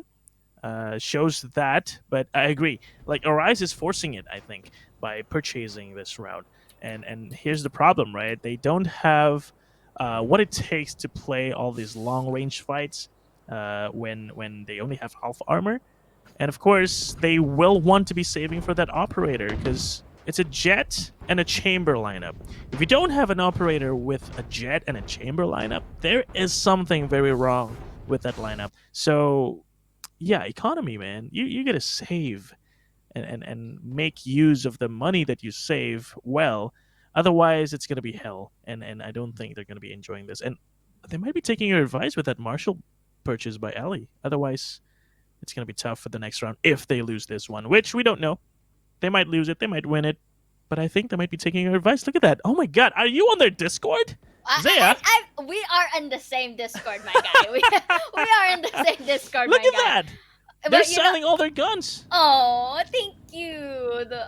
Look at that, so cute. Wow. But again, on a serious note, it's the most what do you call this? It's the most viable thing to do in this round, to say the least. You don't really want to risk too much of your economy just for an uncertain round that, of course, not doubting you as a player, but of course in the overall match, you just have to base it from the previous one. The fact that Arise doesn't really have much of an answer again to how to fully defend these sites, not in a chaotic way, because I'm gonna drop the bomb here. From the previous round that Arise have won, it was quite chaotic. It was a close call, you know. So they would want to do that again, but in a more precise way, or in a more way that they can handle or they can control. So with this at play, at least they don't have much to lose if ever they were to not win this fourth round. All right. Great analysis there. And oh my god, the advice actually followed through. And unfortunately for Alexi, she's gonna get found with that tripwire. Baby TZ so sneaky with that setup. Gets a very easy free kill. And A side is on for X10Crit because look at this drone and wall. Oh, the timing might be off though. The screen will be down when the drone spots Zini towards yellow or orange. I don't know what that is. I'm colorblind. But anyway, A side is the target, and I think they will be taking it very easily. And Baby TZ again with the sneak. She's so good at watching flank, and nobody's been able to get a flank on X10Crit because of Baby TZ's position. So another retake, and again, as you mentioned, they don't have much to lose, so I guess they can just let this round go if they want. They will try. But Muffin is here to stop any hopes of Arise trying to exit this round, especially with the crossfire. So 3-1, very fun round for X10Crit. Not so much fun Arise. And Arise will have to buy this round thanks to Zaya's advice. Wow. Well, I mean, to be fair, again, because they didn't spend a lot in towards that round, it's to be expected that they won't, 100% win it. There's a slim chance, but not quite. Again, because at the end of the day, it's the aim duels and better weaponry that's really going to thrive in most cases, right? So because I'm quite thankful a bit that they kind of listened to that advice, because right now they can fight, this round head on. And Alexi getting this operator, maybe she can do wonders once again, because they are defender side. She does have the capability to wait and reposition if need be with these angles. So right now, because they are aware of this, it's kind of giving the reaction for the side of X10 to just take it easy, to identify first where the other members are at. But Ali denies Alyssa from a site right there as well, really taking advantage of that elevated angle that she has from Metal. So that's going to be a flash from Jenny once again. I like it how Alexa catches it, just so that they can bait out the push. And a kill for herself as well. Quick dash to reposition, really, really nice as well. Yeah, that was a great sequence. Amazingly played by Alexi. So now they have to worry about that operator and also Twirly taking this angle towards bricks. But the thing is, it is going to be all about timing. Oh, they're pushing, getting poked through the cage, and another flash is getting eaten by Alexi. But Alexi's still alive. 30 seconds. Has an angle, but maybe TZ. We get spotted by the recon, gonna get spammed through the smoke. Jenny saves her teammates by Twirly's push, and Alexi now goes and pops off with the Flamestorm. An operator retake into a Viper Spit is not ideal, but what they have is man advantage. But Jenny, she almost had a chance to equalize it, but it was just taken away from X10Crit. Arise gets in and finishes the job with 4 players remaining. So this is like a snowball effect from Zaya's advice. They have to save that round to win this round, and now they have 4 alive. They have a lot of money to work with in the next round. Again, it goes back to earlier, unless that spike's planted, they have the luxury to wait. And that's just basically just what Arise did. The fact that X10 is the one on the pressure side, that they have to take a side, they have to plant down that spike, it means that sooner or later you're gonna have to you gotta have to really telegraph your position, or you gotta let them know where you're at. So basically, Arise, you can just capitalize on that, take advantage of it, and just really play in terms of double peeking, because I think that's the lackluster that happened from the previous game. Arise was taking things on a one-on-one perspective, but if you can get that double peek up and running, then of course definitely you'll be able to triumph on that round. So right now, going in towards this 6-1, they can still do the similar one, because this is the stage from X10. A save should be a good way to win a round. And let's see again at the angle. Oh, very close angle. I guess it was a very hard kill to get. And Poli actually finds an opening towards Ali with her. No way. Alyssa finds a free kill on Twirly, who's just wide open for the take. And Zini will be able to at least recover a bit of that man disadvantage with that one quick headshot, but it is still a tough take. Muffin, of course, with the Blade Storm will make it even harder as long as Poli is still alive too. I don't think this is possible, especially again. Oh my goodness, there is a Sky Flanker in the game, guys. In my ranked games, this lady will be flamed very hard. Why is Sky flanking? But you know what? It works. And if it works, it's not stupid. And they can just continue doing that. X10Crit, 4-2. This is a support killer moment, you know. Yeah. Like you're a support, but you know you're top. Yeah, you're yeah, popping yeah. up the charts. And Yeah. the fact that Jinny is the one using this, it's what do you call it? It's a Sasuga moment, you know, as expected. Oh, it is. It It's is. as expected as well from Jinny as well, but not really to add pressure on her. It's just that her overall performance as a player, it's already become a statement, at least for her. But right now, No we're not charges left. giving up. We're not neglecting the capabilities of Arise to bounce back. It's just that I think at this point they kind of need to tone it a bit. They don't. At least on my opinion, they shouldn't be the ones to peak, simply because they have the advantage.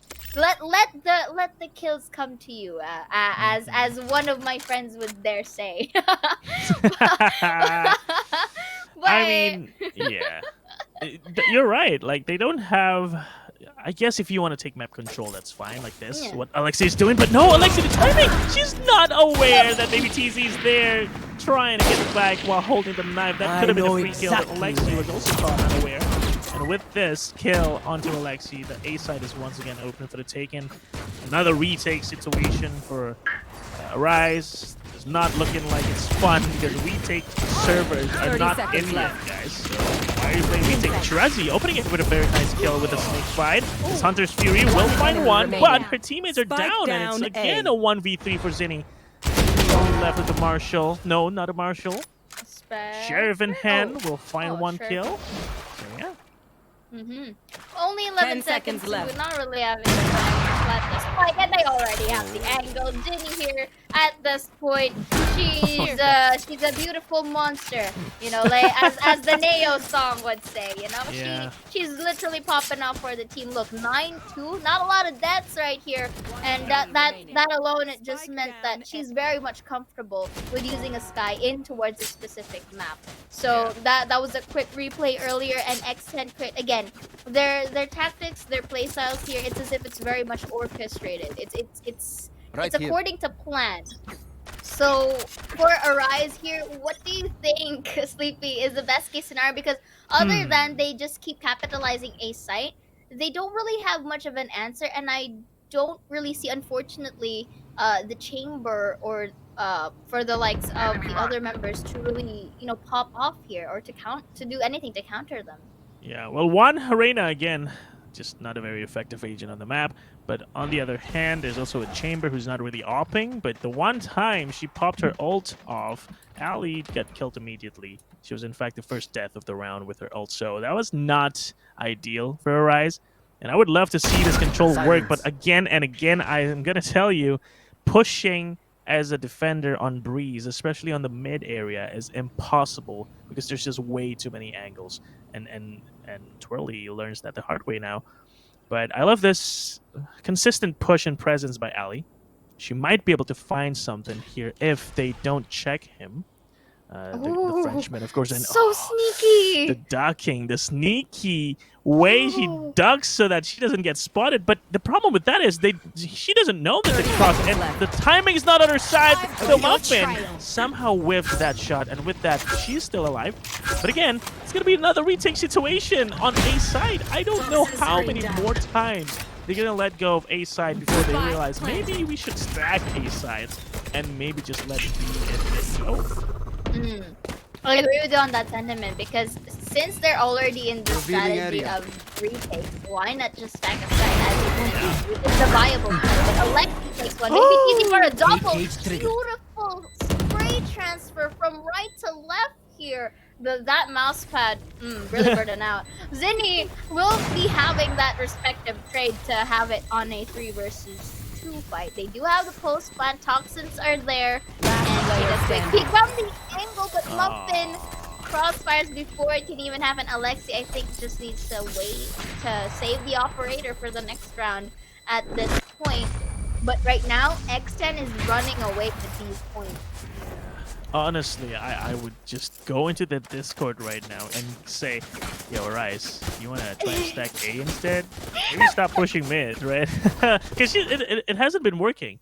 There were 2 times. Ali tried it, and then Twirly tried it, and both times it didn't work out for them. And they somehow are still doing it. And this round, again, they will have to do that retake. And once again, the post plan on X10Crit, the positions that the players are taking are so good. And it just didn't work out for Arise in this retake situation. So they might want to start focusing on the A side. And look at that, Shirazi is now being tasked to defend A side, so that's a good change. Muffin, the operator, always so steady, very patiently waiting for a prey to come into her crosshairs, and Baby TZ as well. Spots the angle. Yep. Another free kill for Baby TZ just by being patient. See, this is what you're talking about for the defenders, right? Defenders should be waiting for the enemies to come into the crosshair, but this time it's the attackers welcoming enemies into their crosshairs. So it's a bit of a flip for the 2 teams. I don't want to see this happen. It's a questionable thing, honestly, for the side of Arise. There are kind of few things that I have observed on how they take these gameplay. First and foremost, they are defensive.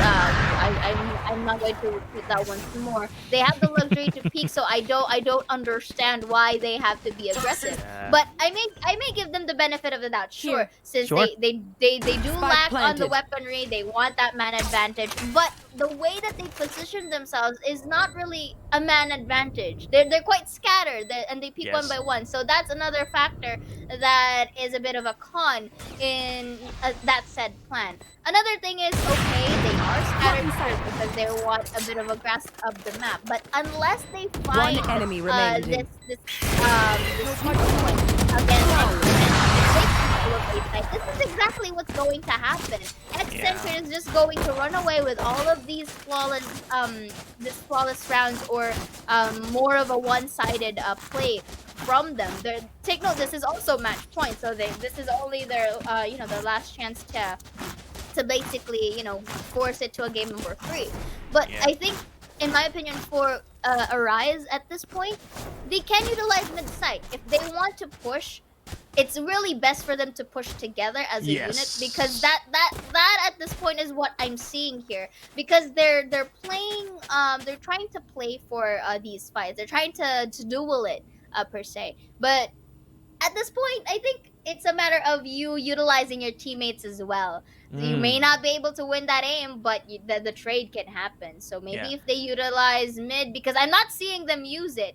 X10Crit is just using A because there's no specific answer yet for Arise here. Yeah, if it's not broken, why fix it? Just go A. Win rounds, easy 2-7 for X10. And yeah, I agree. They need to be working together for that mid pushes, or even maybe not mid pushes. That alley push on Halls. Maybe she could have, I guess, brought in a teammate like, let's say, Reyna. If you want to push with someone, Reyna is like the perfect partner to do it, because she can always trade you, she can always dismiss, and then you trade her. Like, those things are the things that I have had in mind, but somehow it's just not. We're not seeing it on this game, and it's kind of like a script now at this point, where Arise is pushing one by one, gets killed, and then that's the cue for X10 to just huddle up and go towards A and then play the retake. How many retakes have we seen coming out from Arise and just not working out? And I don't know how many more rounds they have. It's only like 3 more rounds now in the first half for them to try and figure out to win more rounds before going into the second half. Already X10 got the number of rounds they got on the first half from last game, and with the potential of getting maybe even 3 more, and a 2-10.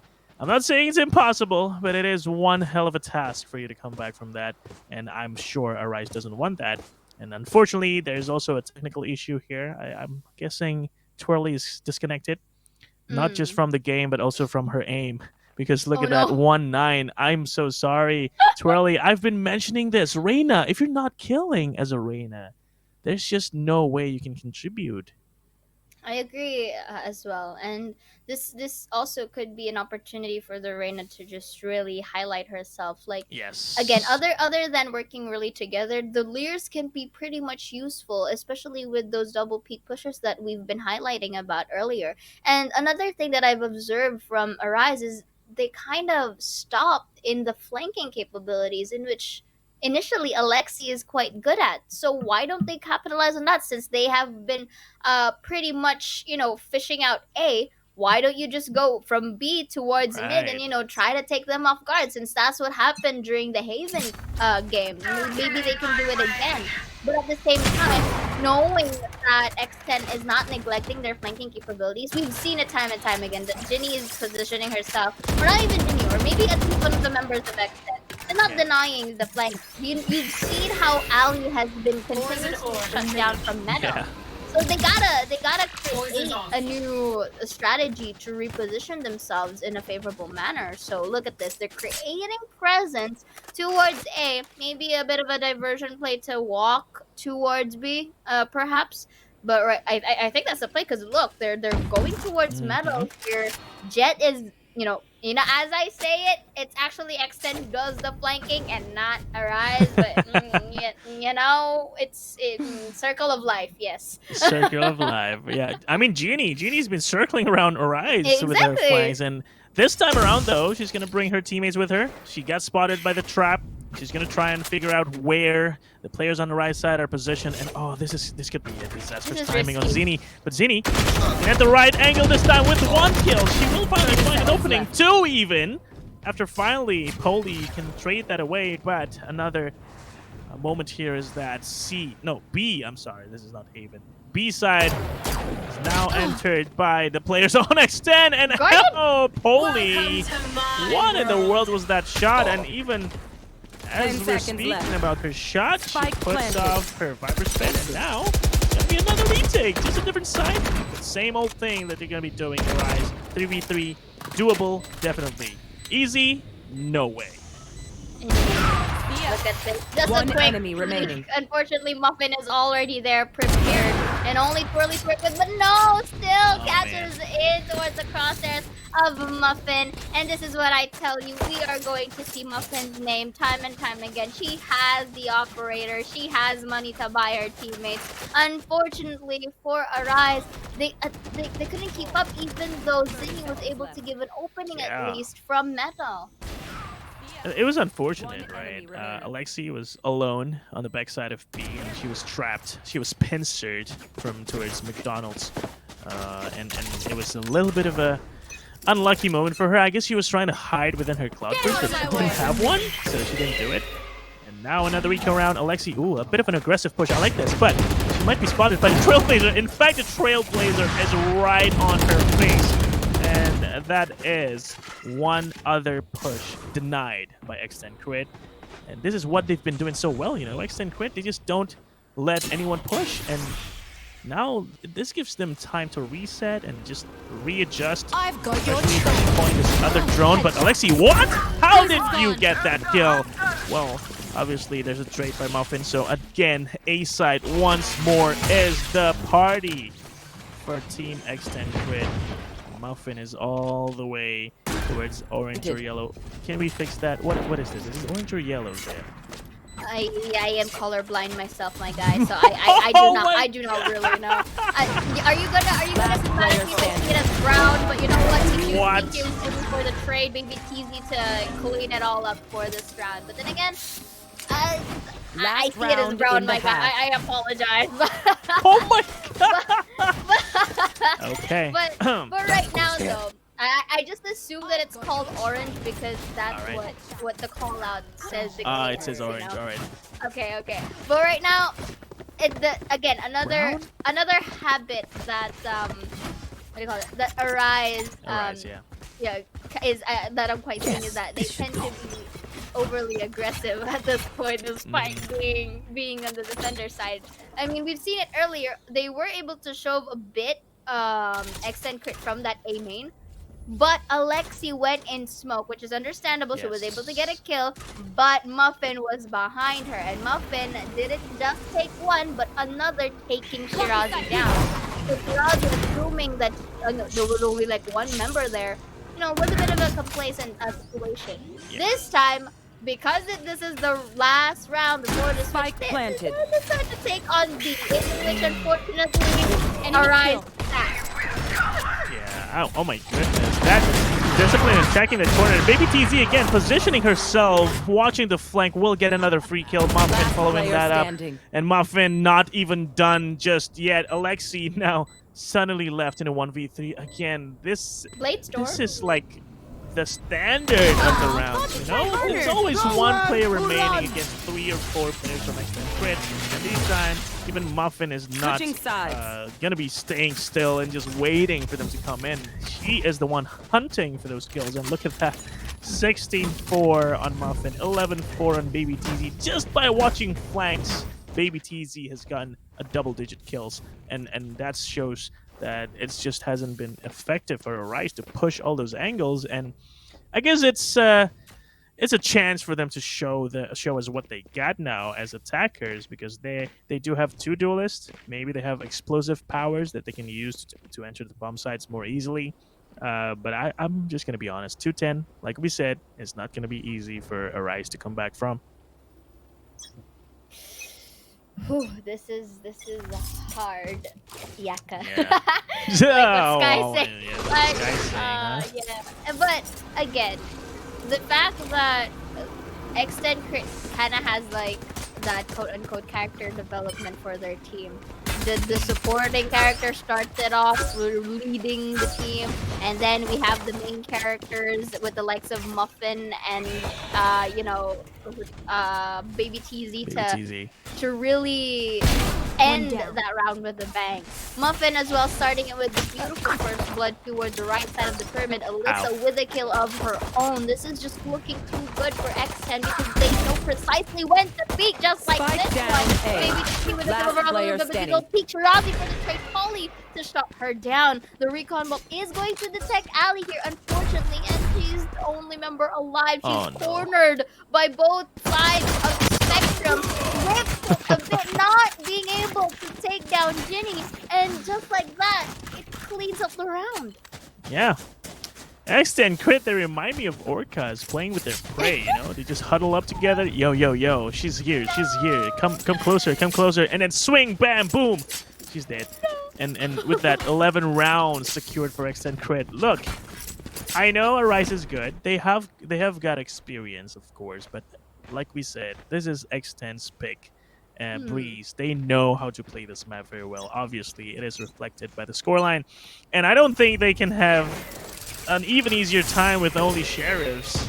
Muffin with his push, he's a little bit too greedy, and of course we are seeing the effects of that. Alyssa gonna get shut down with the sheriff, but the Muffin is not done. Baby TZ is gonna come to the rescue as well, and 2 players just wreaking havoc towards mid on the side of Arise, and with that only again this chamber punishment. Not gonna I have a low-key feeling that X10Crit is the one listening. Match point. Because that was specifically the tactic that I was looking for Arise during their defensive side. Look at that push double together. Yes, that crossfires, and they utilized mid side as well. Didn't really give Arise a time to bounce back and stand up on their feet, because they're just being pulverized in a manner wherein they have the man advantage as well as weaponry. So again, this is match point. It was also understandable why Arise chose players from the previous one so that they can save for this occasion. But this is the very last round that they can do that. And ever since after their second point, they weren't able to really reflect on another. They were basically stuck with the second point here, not being given a time to breathe by X10. And Alexi somehow finds a kill there towards mid, because it was kind of a unexpected angle for the Sova. Gonna get down at Alexi. Oh, the peak is perfect, and Baby TZ somehow wasn't prepared for this one. She seemed to be this person that's always prepared for someone to get into her crosshair, but not this time. And therefore, 5v3. It's a very good opening for Spike Arise, plant. of course. This post plant should be good. They should be able to secure this round specifically, unless they get greedy. But hey, greediness, it's gonna work this time, but maybe not, because Poli will get that trade. And some things with the Spectre long range will not be too effective. Poli does get one kill before her demise, and Ali will trade it out. And hey, look at that. Who said that 212 is impossible to come back from? I did. And I think it's still impossible, even with that win by Arise. But at least, you know, they were sorry. able to get the point. That's right. To keep this game a bit alive, you know. Even though unfortunately, again, you mentioned it's quite hard to take this to a potential overtime. Unless, of course, if it were like a 9-3 scoreline, Well, it could have been possible. But this is a kind of situation where Arise is hanging on by a thread. They cannot afford any more mistakes at this point. And Alexi trying her best to do that for the team is remarkable. Polly, however, has that early trade, was able to spot out that gun during that fight. You should be able to spot out Spike one. down, There you mid. go. Yeah. Polly was able to take Zinni down. And it equalizes It went to a 3v4. Shirazi spots out Ginny in the corner of the box. Will she spot out one though? Spots out one. You may not be able to see the presence of Polly in the process. Shirazi takes one from a long range fight. It is easy for the trade. That's going to be the ult. And they are going to be detected right here. That's going to be a quick peek. Shirazi brings down to get a third, but is going to be spotted by Polly from behind. And now equalizes everything to a 1v1. Ali, you have to make your strats work here at this point. Maybe Spike you can planted. use the teleport to go for the post plant, but the spike has been planted though. It's up to Ali to keep this game alive. Polly with a 4K ends this with a sweep for X10 Crit. Oh my lord.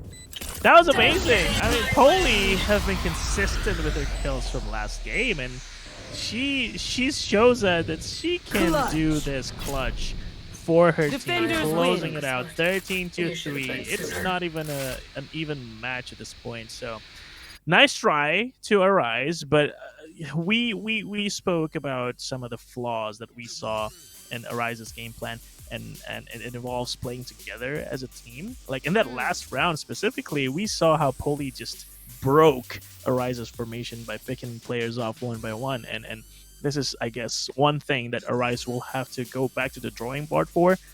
Just figure out how they can play together more, and maybe stop pushing alone and getting picked off early in the round and making it hard for teammates to, I guess, come back from a 4v5 deficit. So, but it doesn't take away anything from X10, of course. They are a solid team. Look at how they played their rounds. So disciplined, so patient, and no real overextension from any of the players. And they know they have a man advantage. They play it right, and they won the rounds. And hey, they closed map number 2 and the series. And with that, that is the conclusion to our first game today and the opening of VCT Game Changers APAC Open number 1. Yes, indeed. And of course, are we going to check the scoreboards in a bit? Yes, indeed. So just so that we can have a bit of a grasp on how things went by. So we do see both of our Jets being the MVPs of the game. We do see Muffin here. God, I really am hungry at this point, huh? with the ACS of 336. Alexi here with a 206 ACS as well. They've been also popping up for the team. Alexi, I know that she did try her best to create some space for the team, but unfortunately, I felt some kind of disconnection from the team in terms of how they take the sites. They weren't really, as if they're playing together in towards that fight. In comparison with X10Crit, if you notice, their only one is flanking, or even their flank is not too far off behind from the rest of the team. And they just basically capitalized a site. There was no concrete answer. And as well with the utility usage of Ginny's flash, and of course the tripwires from Baby TZ to watch those flanks as well. It was really remarkable. Again, it's orchestrated by X, and it's as if they just create a beautiful, symphony for the team. And just like that, here are the the other stats that we also have to look to with. Although both are tied in objective wins, look at the frag wins, Oh, yeah. 11-1. It's the huge difference is seen right here, as well as with the headshot percentage. And I think Muffin could be one of the members from X10 that really have a lot of those headshots, or really have a lot of those first bloods as well. I mean, we saw how she was so comfortable just playing this game with her confident aim and the way she pushes. She's always ready for someone to appear in the middle of her crosshair, and she was always ready to put a bullet through their heads. And again, I just wanted to mention once more that it was a bit of a creative pick for Team Arise, but somehow it just didn't work. And again, it's got something to do with the map, and it's also got something to do with how they tried and approached the map with the agent composition that they came in with. And so again, Arise, very big, nice try, and a big congratulations to X10Crit for going into the next round. And now let's check out the highlights, see what happened in that last game on Breeze, where I guess, look at this, the pushes, they were kind of uncoordinated. There was a bit of a disconnect between one and another for Team Arise, and therefore it was a little bit easier for X10Crit to just, say, hello guys, welcome to my world, let me kill you, and then move on to better things to do. So yeah. Exactly.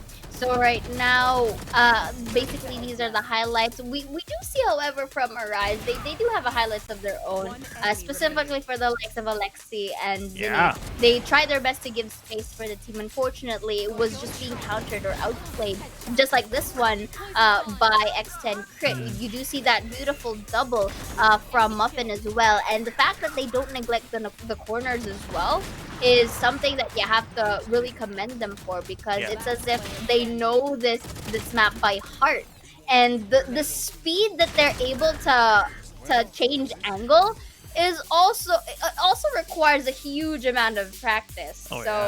With that being said, again, congratulations once more to X10Crit. You guys are going to the upper brackets. So you have a lower bracket here for Rise. We do.